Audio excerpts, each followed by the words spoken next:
تو نبی پاک علیہ السلام نے آپ نے خطبہ ارشاد فرمایا کہ میں تم میں سے کسی بندے کو زکوٰۃ پر والی وارث ٹھہراتا ہوں، اس کو عامل زکوٰۃ بناتا ہوں جس کا اللہ نے مجھے حکم دیا، تو جب وہ مال لے کر آتا ہے تو وہ کہتا ہے یہ والا مال تو زکوٰۃ کا ہے اور یہ لوگوں نے مجھے گفٹ کیا ہے۔ افلا جلس فی بیت ابیہ و امہ حتی تأتیہ ہدیتہ ان کان صادقا، فرمایا اگر سچا ہے تو اپنے ماں باپ کے گھر ہی بیٹھا رہتا، اس کا گفٹ اس کے پاس خود ہی پہنچ جاتا۔ یہ چوٹ کرنے کے لیے بات کی، فرمایا یہ ہدیہ تمہیں نہیں ملا، یہ ہدیہ اس لیے دیا گیا کیونکہ اس وہ جو عامل زکوٰۃ ہوتا تھا وہ حکومت اسلامیہ کی طرف سے ایک نمائندہ ہوتا تھا جو جا کے زبردستی زکوٰۃ اکٹھی کرتا تھا، اس کا ایک روب ہوتا تھا، اس کا ایک دبدبہ ہوتا تھا۔ تو بعض کا لوگ پھر گفٹ بھی دیتے ہیں، ایسے جو ذمہ داری پہ فائز ہوتے ہیں نا، گورنمنٹ اچھے افسر ہیں یا کسی لیول پر وہ فائز ہیں، تو لوگ ان سے اپنا کام نکلوانے کے لیے بعض اوقات وہ پیسے بھی دیتے ہیں، گفٹ دیتے ہیں، تاکہ کل کو جب کام پڑے تو افسر صاحب ہم سے راضی ہوں، ان سے اپنا کام نکلوا لیں، کبھی اس عامل زکوٰۃ کو زکوٰۃ کم دینی ہو تو گزارا کر لیں۔ تو نبی پاک علیہ السلام نے اسی بات کی طرف اشارہ کرتے ہوئے فرمایا کہ اگر اپنے گھر میں بیٹھا رہتا تو کیا یہ گفٹ گھر میں بھی آ جاتے؟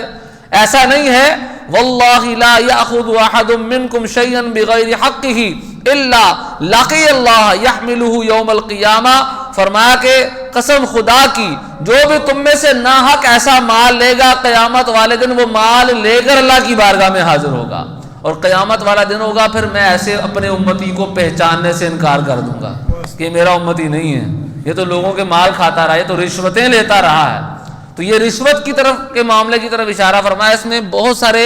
اور مسائل بھی ہمارے ہاں سیکھنے کو ملتے ہیں۔ ہمارے ہاں گورنمنٹ ملازم ہوتے ہیں 18ویں گریڈ کے 19ویں گریڈ کے، اکثر گورنمنٹ کے ملازمین میں یہ زیادہ مسائل ہوتے ہیں۔ اب کیا ہوتا ہے کہ ان کو ایک اتھارٹی گورنمنٹ کی طرف سے دی گئی ہوتی ہے، وہ لوگوں کے کام بنا سکتے ہیں، بگاڑ بھی سکتے ہیں، سنوار بھی سکتے ہیں، برا بھی کر سکتے ہیں۔ اب کیا ہوتا ہے ایسی اتھارٹی پر، ایسے جو منصب پر مناصب پر جو لوگ فائز ہوتے ہیں، پھر لوگ کیا کرتے ہیں ان کو گفٹ دیتے ہیں، تحفے دیتے ہیں کہ جناب یہ آپ کے لیے ہے۔ وہ تحفہ نہیں لایا، وہ آپ کے لیے رشوت لے کر آیا ہوا ہے، وہ آپ کو تحفے نہیں دے رہا۔ اگر آپ اس منصب پر نہ ہوتے تو کون آ کے آپ کو تحفے دیتا؟ وہ جو تحفہ لے کر آیا ہے وہ آپ کے لیے رشوت لے کر آیا، کل کو وہ اپنا کام نکلوائے گا۔ تو ہمارے ہاں یہ والا معاملہ بھی بہت زیادہ ہوتا ہے، بعض لوگ تحفے کے نام پر دے بھی دیتے ہیں اور لینے والے تحفے کے نام پہ قبول بھی کر لیتے ہیں۔ تو جو کسی منصب پر فائز ہے، کسی منصب پر موجود ہے، کوئی اتھارٹی اس کو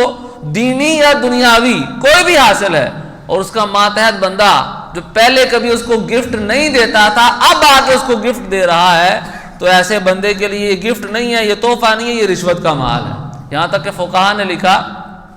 کہ اگر کسی منصب پر آنے کے بعد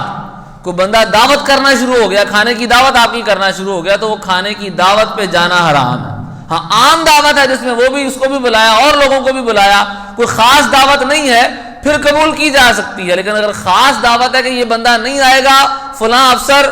یا فلاں عہدے پر جو فائز بندہ ہے تو فلاں دعوت نہیں ہوگی، تو ایسی دعوت میں جانا حرام ہے۔ ہاں اگر ایسا مسئلہ ہو کہ وہ آپ کا کوئی قریبی رشتہ دار ہے، وہ پہلے بھی دعوت کرتا تھا اب بھی دعوت کرتا ہے اور دعوت میں کوئی فرق نہیں آیا، یہاں تک کہ فقہا نے یہ بھی لکھا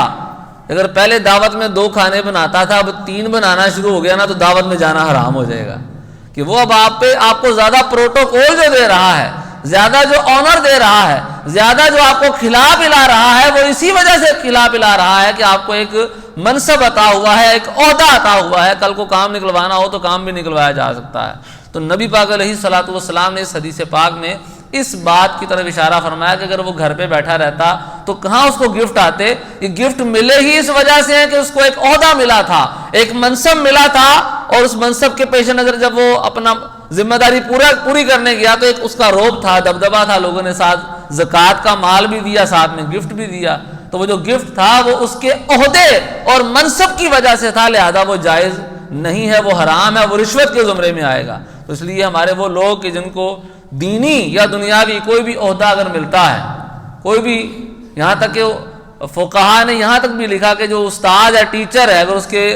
جو اسٹوڈنٹ ہیں وہ اس کو دعوتیں کھلاتے ہیں اور ذرا کچھ ہٹ کے دعوتیں ہو رہی ہیں جو روٹین سے ہٹ کے ہیں، اس لیے کہ تاکہ ٹیچر ہمیں کل کو پیپروں میں پاس کر دے، تو یہاں پر بھی غور کرنا چاہیے، یہ بھی رشوت کے زمرے میں آ سکتا ہے۔ ہاں کوئی عمومی دعوت ہے جس میں سبھی اساتذہ شامل ہیں، سبھی ٹیچر شامل ہیں اور طلباء نے مل کر کی ہے، جس میں ایسا کوئی گمان نہیں ہے تو وہ قبول کی جا سکتی ہے. لیکن کوئی خاص دعوت جس میں ایک طالب علم اسپیشل کر رہا ہے اور بظاہر مقصد بھی اس کا یہی ہے کہ کل کو ٹیچر میرے لیے ذرا رعایت کر دے گا, نمبر مجھے زیادہ دے دے گا,